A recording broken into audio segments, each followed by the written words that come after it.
नमस्कार, मैं एस्ट्रोलॉजर चंद्र प्रकाश वर्मा आप सभी का 27 नक्षत्रम में बहुत बहुत स्वागत करता हूं। आज हम बात करेंगे ग्रहों का स्वभाव और उनके प्रभाव के बारे में। आप चाहे हस्तरेखा ले लीजिए, चाहे अंक शास्त्र ले लें या वास्तुशास्त्र ले लें, सभी का संबंध ग्रहों से ही तो है। आप ज्योतिष की बात करें तो कोई भी भाव हो, राशि हो या नक्षत्र हो, सभी का स्वामित्व किसी न किसी ग्रह के ही पास है। अतः जीवन में ग्रहों का महत्व अत्यधिक है, या हम कह सकते हैं पूर्ण रूप से ग्रहों का महत्व है।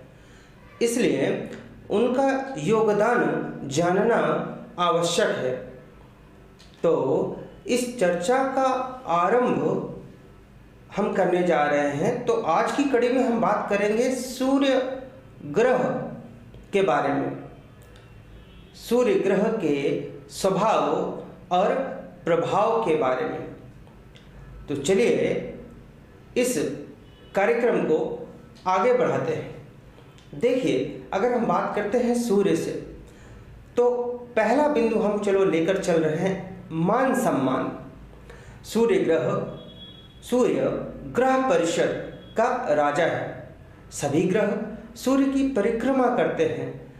जन्म पत्रिका में सूर्य का बलि होना नितांत आवश्यक है, क्योंकि यदि सूर्य बलि हैं तो जातक को मान सम्मान और यश प्रदान करते हैं। समाज में लोग इनको पूछते हैं, इनका सम्मान करते हैं। यदि जन्म पत्रिका में लग्न, दशम भाव और सूर्य बलि हों तो जातक धनी होता है, मानी होता है और यशस्वी होता है। लोग उसका सम्मान करते हैं, आदर करते हैं, यश होता है उसका। इसके बाद हम अगले बिंदु पर आते हैं आरोग्यता, अर्थात आरोग्य लाभ के बारे में बात करते हैं हम। सूर्य जीवन और प्राण शक्ति का दाता है। आप देखते हैं कि इस जगत में बिना सूर्य के कुछ भी संभव नहीं है, जीवन संभव ही नहीं है, चाहे वे वनस्पतियां हों, चाहे वे जीव जंतु हों। तो सूर्य जीवन और प्राण शक्ति का दाता है। सूर्य, शनि और राहु का संबंध जन्म पत्रिका में किसी भी तरह द्वितीय भाव या द्वितीय भाव के स्वामी से हो जाए तो ऐसा व्यक्ति कुशल चिकित्सक बनता है। पुनः कहना चाहूँगा, जन्म पत्रिका में सूर्य, शनि और राहु का संबंध द्वितीय भाव या द्वितीय भाव के स्वामी से हो जाए तो व्यक्ति कुशल चिकित्सक बनता है। अगला बिंदु हम लेते हैं नेत्र दृष्टि, आंखों की दृष्टि के बारे में। देखिए, सूर्य और चंद्रमा को दृष्टि कहा जाता है, या हम कह सकते हैं कि सूर्य और चंद्रमा को आंखों का कारक माना जाता है। जन्म पत्रिका में द्वितीय व द्वादश भाव, जो दूसरा भाव है और द्वादश भाव है, वे क्रमशः दाहिने और बाएं आंख को दर्शाते हैं। अर्थात द्वितीय भाव से दाहिनी आंख और द्वादश भाव से बाईं आंख को देखा जाता है जन्म पत्रिका में। तो यदि द्वितीय व द्वादश भाव और इनके स्वामी तथा सूर्य और चंद्रमा सभी पाप पीड़ित हों तो दृष्टि दोष या अंधत्व की संभावना बढ़ जाती है। अगले बिंदु पर हम आते हैं, बात करते हैं टकरार या अलगाव की। टकराव या अलगाव की। विद्वानों ने सूर्य, शनि, राहु और द्वादश भाव के स्वामी ग्रह को विच्छेदक ग्रह कहा है, या अलगाव देने वाला विच्छेदक ग्रह माना है। कभी सूर्य जातक को अहंकारी बना देता है, दूसरों को तुच्छ समझने की प्रवृत्ति देता है। शायद यही कारण है कि मतभेद या तकरार या बात अलगाव तक पहुंच जाती है। यदि किसी भी जन्म कुंडली में सप्तम भाव सप्तमेश और कारक शुक्र, सूर्य, शनि व राहु की दृष्टि युति के कारण पाप पीड़ित हो जाए तो पति पत्नी में अनबन, अलगाव या बात तलाक तक भी पहुंच सकती है। पुनः कहना चाहूँगा कि किसी भी जन्म पत्रिका में सप्तम भाव सप्तमेश और कारक शुक्र, सूर्य, शनि व राहु की दृष्टि या युति संबंध पाकर पाप पीड़ित हो जाते हैं तो पति पत्नी में अनबन, अलगाव या बात तलाक तक पहुंच सकती है। अगला बिंदु को हम लिखते हैं आत्मा या व्यक्ति स्वयं। तो इसके बारे में कहना चाहूँगा कि सूर्य आत्मा का प्रतिनिधि है, सूर्य आत्मा का प्रतिनिधित्व करते हैं। यदि कोई व्यक्ति अपने प्रयास से किए गए कार्य में सफलता पाना चाहता है तो उसका सूर्य बलि होना चाहिए। अपने प्रयास से किए गए कार्य में अच्छी प्रकार सफलता पाने के लिए कोई भी व्यक्ति सूर्य के बल पर आश्रित होता है। जन्म पत्रिका में लग्न, तृतीय भाव और दसम भाव तथा एकादश भाव के स्वामी ग्रह का दृष्टि युति संबंध सूर्य अथवा चंद्रमा से हो तो जातक अपने ही प्रयास से धन, मान व सम्मान, यश इत्यादि पाता है। पुनः अपनी बात को कहना चाहूँगा कि जन्म पत्रिका में लग्न, पराक्रम भाव अर्थात तृतीय भाव, दसम भाव अर्थात कर्म भाव और एकादश भाव अर्थात लाभ भाव के स्वामी ग्रह का किसी भी प्रकार से दृष्टि युति संबंध यदि सूर्य या चंद्रमा से हो तो जातक अपने ही प्रयास से धन, मान, सम्मान व यश पाता है।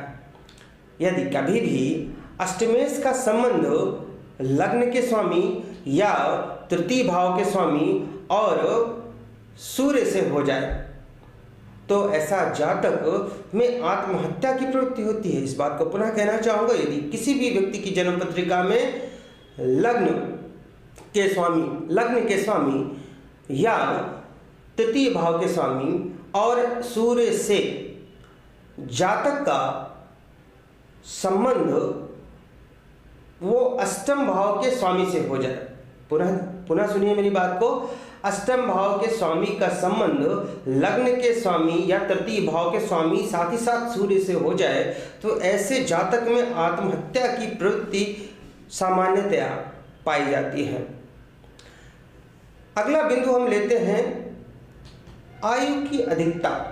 कहने का क्या तात्पर्य है? देखिए अब जो सूर्य है, सूर्य व शनि ये दोनों वृद्ध या अधिक आयु वाले ग्रह माने जाते हैं।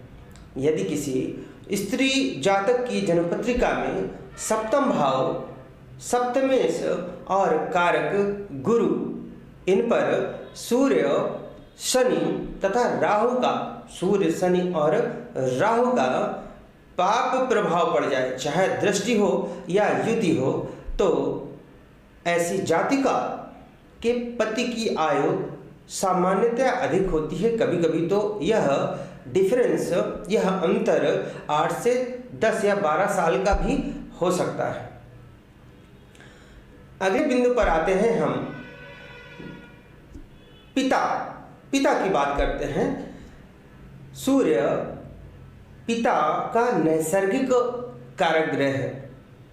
हीन बलि सूर्य यदि जन्म पत्रिका में चतुर्थ भाव, पंचम भाव या दसम भाव में हो, सूर्य नैसर्गिक कारक है पिता का, और यदि यह जन्म पत्रिका में हीन बलि होकर चतुर्थ भाव, पंचम भाव या द्वादश भाव में हो तथा नवम भाव और नवमेश भी पाप ग्रहों के प्रभाव में हो तो ऐसे जातक के पिता की आयु कम होने की संभावना बनती है।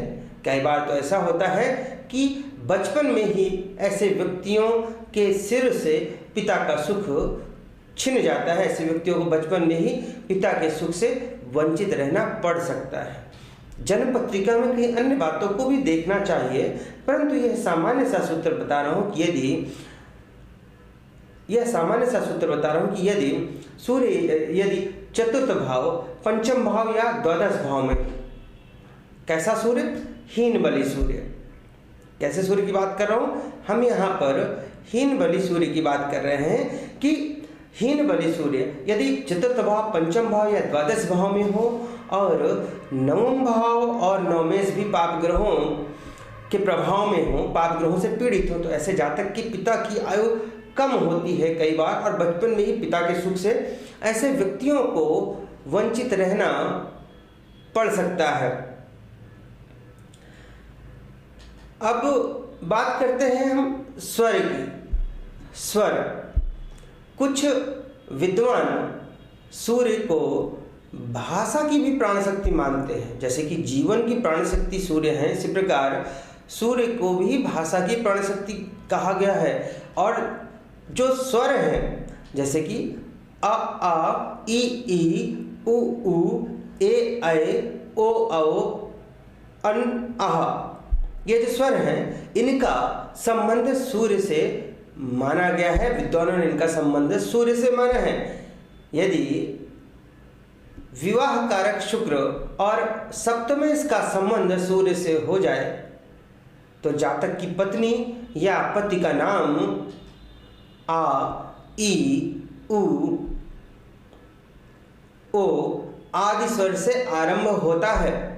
पुनः कहना चाहूँगा, यदि जन्मपत्रिका में विवाह के कारक शुक्र और सप्तमेश का संबंध सूर्य से हो जाता है तो जातक की पत्नी या पति का नाम आ ई उ ओ आदि स्वर से आरंभ होता है, ऐसी संभावना बनती है।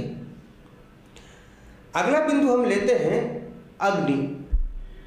सूर्य अग्नि प्रधान ग्रह है, ये तो आपको पता ही होगा।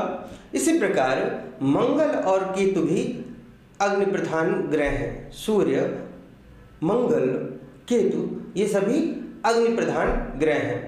अब जिस भी राशि में ये ग्रह बैठे हैं, जन्मपत्रिका में किसी भी राशि में ये ग्रह बैठे हैं, उस राशि के स्वामी अर्थात सूर्य, मंगल और केतु के नियंत्रक, पुनः कहना चाहूँगा, सूर्य एक अग्नि प्रधान ग्रह है, इस प्रकार मंगल और केतु भी अग्नि प्रधान ग्रह भी है। जन्मपत्रिका के किसी भाव में बैठे हैं उस भाव का स्वामी वही नियंत्रक कहलाता है। तो ये जिस भाव में बैठे हैं उस भाव के स्वामी ग्रह भी अग्नि कारक हो जाते हैं। यदि कुंडली के चतुर्थ भाव और चतुर्थेश अग्नि प्रधान ग्रह से पीड़ित हों तो इनकी दशा व अनिष्ट गोचर आने पर अग्निकांड की संभावना बढ़ जाती है। पुनः कहना चाहूँगा, यदि जन्मपत्रिका के चतुर्थ भाव और चतुर्थेश अग्नि प्रधान ग्रह से पीड़ित हों तो इनकी दशा और अनिष्ट गोचर आने पर यानी अशुभ गोचर आने पर घर में अग्निकांड की संभावना भी बढ़ जाती है। अब हम बात करते हैं हड्डियों की। देखिए, शरीर की जो सप्त धातुएं हैं उन सप्त धातुओं में सूर्य को अस्थिमंडल का प्रतिनिधित्व दिया गया है। ये अस्थिमंडल का प्रतिनिधित्व करते हैं, उनके प्रतिनिधि माने जाते हैं। सूर्य जन्मपत्रिका में यदि दुर्बल हो, कमजोर हो और चतुर्थ भाव या चतुर्थेश से संबंध करें तो जातक अस्थि दुर्बलता का शिकार हो सकता है, अस्थि भंग हो सकता है या हड्डियों के रोग से उसको कष्ट होने की संभावना बन जाती है। अगले बिंदु को हम लेते हैं कि सोशल सर्कल या सोशल स्टेटस कैसा होगा, सामाजिक स्तर कैसा होगा। तो इसको हम सूर्य के परिप्रेक्ष्य में देखते हैं। सूर्य राजा है और हम कह सकते हैं सूर्य राजा है या फिर मुख्य अधिकारी है। सूर्य जिस भी भाव का स्वामी हो उस भाव की मूल्य वृद्धि करते हैं। अंकशास्त्र के अनुसार अगर देखें तो वहाँ सूर्य को 1 अंक का स्वामी माना जाता है, सर्वोच्च स्थान दिलाता है।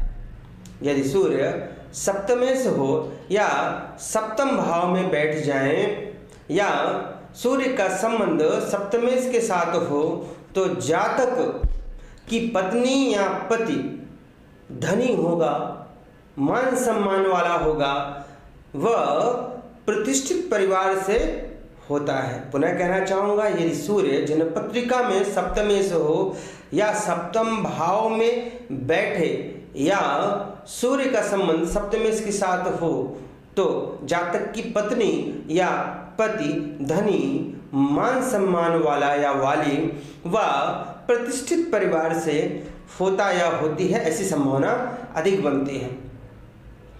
अब बात करते हैं हम उदर की अर्थात पेट की। देखिए, शरीर में सूर्य का पेट या उदर से संबंध माना गया है। यदि जन्म पत्रिका में सूर्य की सिंह राशि तथा सूर्य पंचम भाव और पंचमेश तथा पंचम भाव का कारक गुरु पाप ग्रह से पीड़ित हो। पुनः अपनी बात को कहना चाहूँगा, यदि किसी जन्म पत्रिका में सूर्य की जो सिंह राशि है और सूर्य तथा पंचम भाव और पंचमेश साथ ही साथ पंचम भाव का कारक गुरु पाप ग्रहों से पीड़ित हों तो ऐसे व्यक्तियों को पाचन तंत्र के रोग हो सकते हैं, पाचन तंत्र की बीमारियां हो सकती हैं, इससे संबंधित उनको कष्ट मिल सकता है। अगला बिंदु हम लेते हैं सत्ता सुख का। सभी को सत्ता सुख चाहिए, सभी को पावर चाहिए।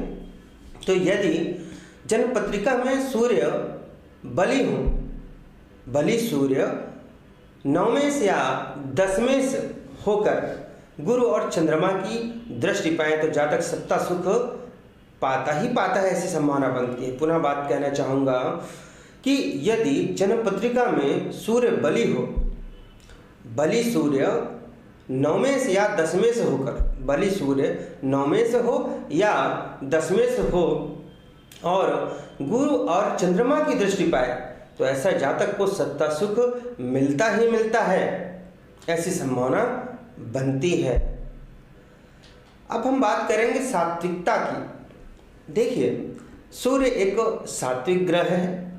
यदि इसका संबंध अन्य सत्वगुणी ग्रहों जैसे कि गुरु या चंद्रमा से हो तो जातक, ऐसा जातक सदाचारी होता है, वह धार्मिक मनोवृत्ति का होता है। केतु के अश्विनी नक्षत्र, या हम कह सकते हैं कि केतु के अश्विनी नक्षत्र या मेष राशि के 10 अंश पर सूर्य को परमोच्च माना जाता है। अब कारण क्या है? केतु मोक्ष का कारक है और सात्विकता की सफलता मोक्ष प्राप्ति में है।